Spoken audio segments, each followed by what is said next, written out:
All right, everyone. So UFC 315 went down last night. Pretty good events. Pretty okay. I gotta be honest, I didn't really.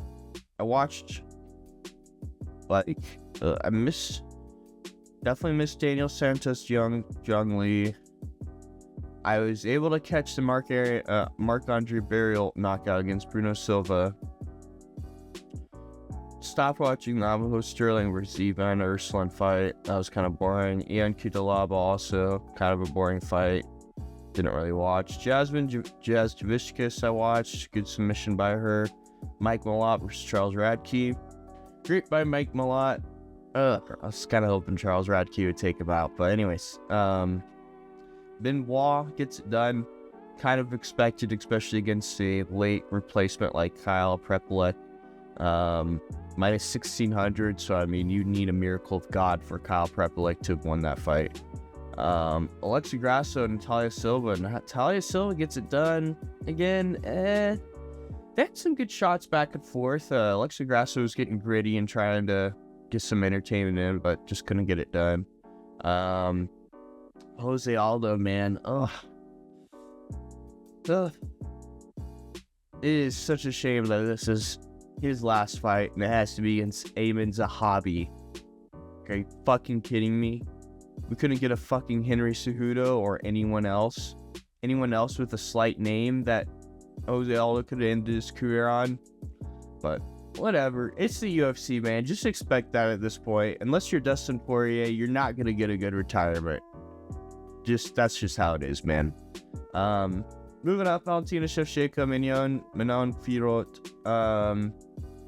Valentina did her thing again. Another women's co-main event. Not really too good. It's looking like the championship level is starting to become more stale than like the unranked, lower ranked division of the women's division. Because I feel like in the lower ranks and unranked, they're getting finishes, man. But at the top of the division, man, these girls aren't getting finishes. They're getting decision wins all the time, and it's getting quite annoying. But yeah, Manon Fiorot can't get it done for France. Oui. Anyways, moving up to the main event, which we're mainly going to talk about because I've been slacking a little bit on the content. I was going to do a full breakdown for this, but I was just like, this one is just, I don't know. This one doesn't have like the craziest stakes. Jose Aldo, Amin Zahabi. I mean, I guess it's a good win for Amin Zahabi. Benoit Saint-Denis versus Kyle Prepolek. Again, doesn't really do much for Benoit Saint-Denis. Natalia Silva is definitely going to be getting a title contention shot, but that doesn't really, I don't really care that much about Natalia Silva, honestly. She's okay, I guess. Mike Malott, Charles Radke, good win for him. He needed a bounce back win, but man, none of these fights just like, really move us anywhere in the divisions. It's kind of just like, oh, they're good wins. Which is the problem with these, numbered events now, is numbered events used to have a lot more meaning. There'd be a lot better matchups, if I'm going to be completely honest. Higher level matchups or just more fun matchups. Where are the grudge matches, where are the title contention fights and stuff? Because Jose Aldo, Amin Zahabi, that doesn't get any sort of title contention. Alexa Grasso, Natalia Silva, sure, that gets Natalia Silva title contention. Whatever. Sure, I'm wrong about that, but whatever. No one really gives a fuck that much. Okay, I'm sorry, it's a women's fight. No one gives a fuck that much about Natalia Silva getting into possible title contention. No one gives a fuck. If Alexa Grasso won, people would have cared a lot more because people want to see Alexa Grasso win and fight in Mexico and stuff. And again with Benoit Saint-Denis versus Kyle Prepolek, I mean, Benoit gets to keep his spot and Kyle Prepolek doesn't get to get a crazy upset. I mean, other than that, I guess Jazz Javiscus versus Jessica Andrade just puts Jasmine up there in the top 5, I think. Top 3 maybe. But anyways, yeah, other than that, nothing. I mean, like 2 women's fights that have ranking and title contention meeting. JDM versus Bilal Muhammad. This was a good main event. This was a good fight. props to Bilal Muhammad for actually no props for Bilal Muhammad. Actually, all props to JDM. You know why this fight wasn't boring? Because JDM stuffed all of Bilal Muhammad's takedowns and holding him up against the cage. That's why this fight wasn't boring. The commentators were on some meth, some good old Canadian meth up there, because they're making it sound like Bilal Muhammad was getting close to Jack Della Maddalena. 155 to 200 strikes, so Jack's got at least 50 plus, about a little under 50 plus strikes over Bilal Muhammad. Sure, he got takedowns, but again, like I was talking with my friend, they should really count stopping takedowns as points for Jack Della Maddalena.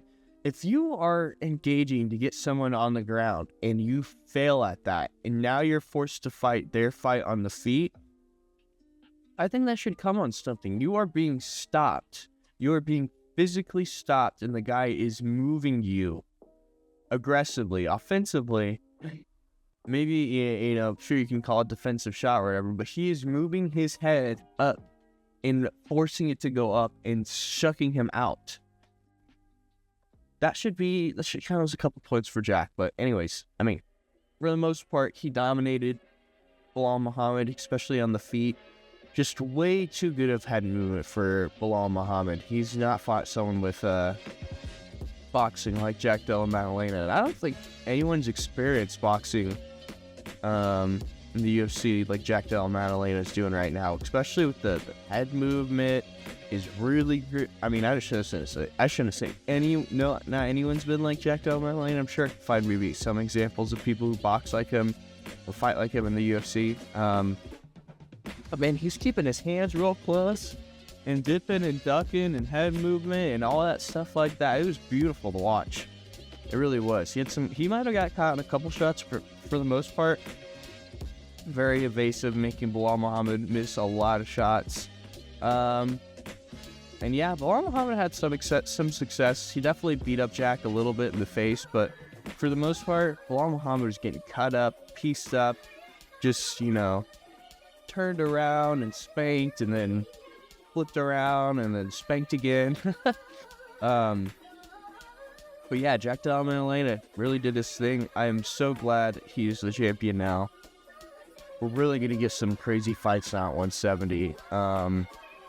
Especially Islam versus Jack Della Maddalena. I think that's a bigger fight than what people are going to be thinking of. I think Jack's really going to bring it to Islam. Especially the takedown defense. I mean, if Bilal Muhammad and Islam are in the same camp together and Jack's stuffing the takedowns like that, Islam got some problems. And he's cutting down to 170, I know Islam will probably cut a little bit too to 170, but it's not going to be as crazy of a cut to 155. And Jack Della Maddalena, man, he ain't no former 145er, man. He's going to get hard against Islam. Maybe it's going to take Islam off guard. But that's another day to talk about that matchup. I wanted to talk about also how, I don't know, for some people it's going to be fucked up, but for me it's kind of hilarious how Islam was essentially preying on Bilal Muhammad's downfall. I'll show the text on the screen here, or the tweet here, not text, of Joaquin Buckley talking about his post about this, where he said, wow, can't believe, Islam preying on Bilal Muhammad's downfall. Inshallah is wild. And people are like, he said that after he lost. So he's still a good friend. And it's like, he's not. Okay, this whole time he's been wanting Bilal Muhammad to lose.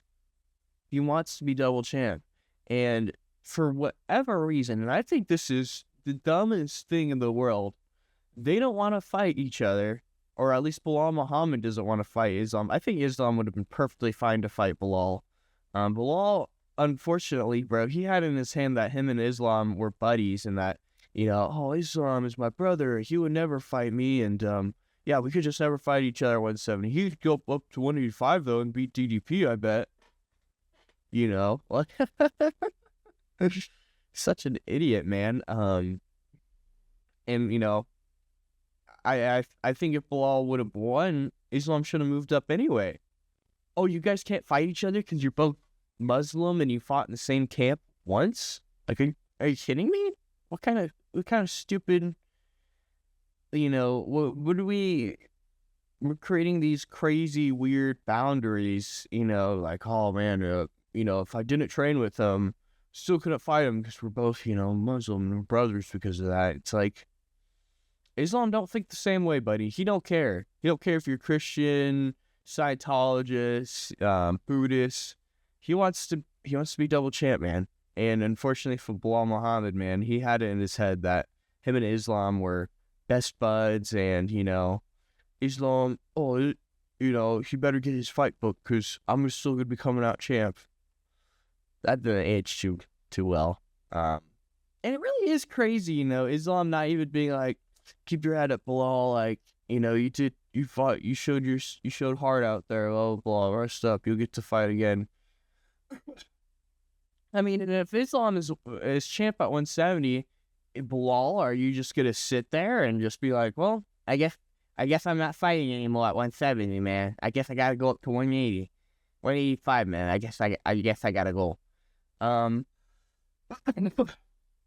don't know if Islam's going to move up and stay at 170, but how hilarious would it be if Islam's like, yeah, well, I'm staying at 170 now, and Bilal's like, he wins his next fight, and he's like right there at a title shot again, and he's like, I don't want to fight Islam, man. He's my brother. We trained that one time in training camp. We trained together, and we're not going to fight because of that. It's like, you are so delusional. And I think that's one of the things that happened to Bilal Muhammad during this fight as well. He became a little bit delusional. The Canelo hands, like, come on, man. You know what your skill set is. You know what you do. Don't try to play anyone. He did get some good strikes off on JDM, but for the most part, like, you're kidding yourself. You're absolutely kidding yourself if you think you're going to win a pure striking match with JDM. And that's what happened. He got a little delusional and thought he was going to have Canelo hands against Jack Del Maddalena. And, even though he landed some good shots, for the most part, Jack Del Maddalena was piecing him up every which way, schooling him. Could give it 5-0 or 4-1. Either way, Jack Del Maddalena dominated majority of the fight. But yeah, I'm in a little bit conflicted with whether I should feel bad for Bilal Muhammad or like he kind of deserves it. Because she's talking some mad trash too, man. I know Kamaru Usman's real happy right now, man. Kamaru Usman is real happy. But he also must be kind of like also not happy that Islam's coming up. Because I'm trying to think of anyone else that wouldn't want to fight Islam at 170 because they're also, maybe Shavkat might even be like, oh, we can't fight. We're both Muslim. I don't know. We'll see. I think it's a stupid reason not to fight each other because of religion, or you guys fought at the same camp, or whatever reason. I mean, even Aljamain Sterling and Merab, I thought that was stupid. I thought, whatever, they're best friends, they're best training partners, whatever. Bro, one of you has to be champ for 135. What are you doing? What are you doing? Merab was obviously the right contender at the time, and they got Sean O'Malley, and I'm not playing that they got Sean O'Malley instead, really, but you're just gonna sit there at number 2 the whole time. But anyways, moving on. That was a great fight. Great little. I'd give it. For me personally, though, like, I gotta be honest, I was passing out between Alexi Grasso, Jose Aldo, Valentina Shevchenko, and Milan Furat. Like, I was kind of passing out. Some of this I missed. Again, like, just recapping, like, I was kind of, leaning back to my chair, falling asleep a little bit. This one woke me up a little bit, though, for Bilal Muhammad versus Jack Del Maddalena. It was like 10:30 at night, and can't be doing these fights this late. Can't. At least for me. If we can move that back, just like make the main events at 7:30, 8:30, that'd be a lot nicer. But anyways, thank you guys for watching. Hope you guys have a great day. See you.